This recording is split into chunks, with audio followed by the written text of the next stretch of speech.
फटाफट तोड़ दें, मतलब एक झटका में तोड़ दें, है ना। लेकिन जब इनको हमने 4 भाग में एक साथ एक गठरी बांध दिए और इसको तोड़ने के लिए इनके समक्ष रखे, तो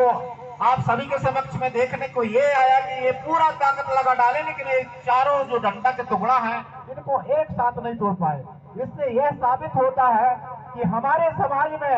आज भी एकता की जरूरत है। अभी हम अलग अलग रहेंगे तो निश्चित ही हम लोगों को कई लोग तोड़ मड़ोड़ के सब विखाव कर देंगे,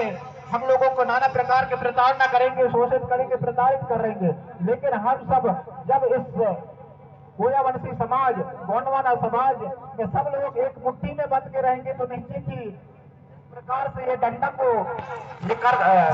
कार्यकर्ताओं के द्वारा अर्थात कलाकारों के द्वारा नहीं तोड़ पाए, ठीक उसी प्रकार जब हम संगठित होंगे तो हमें कोई हमारे संगठन में व्यवधान नहीं डाल सकता। ताकत है आज हमें, हम आप सभी को संगठित होने के, एक विचारधारा में जोड़ने की, वैचारिक क्रांति में जोड़ने की, यही इस डंडा का खेल आपके समक्ष रखा गया है। इसलिए सब लोग अपने हाथ में मुट्ठी बांधे ऐसा और बड़ा देव के जयकारा लगाएंगे। समस्त मातृ पितृशक्ति, एक बार हमें संगठन की ताकत को दिखाना है, इसलिए आप सभी मुट्ठी बांधिए और फड़ा पेंता की जयकारा बोलूंगा मैं तो सबको हाथ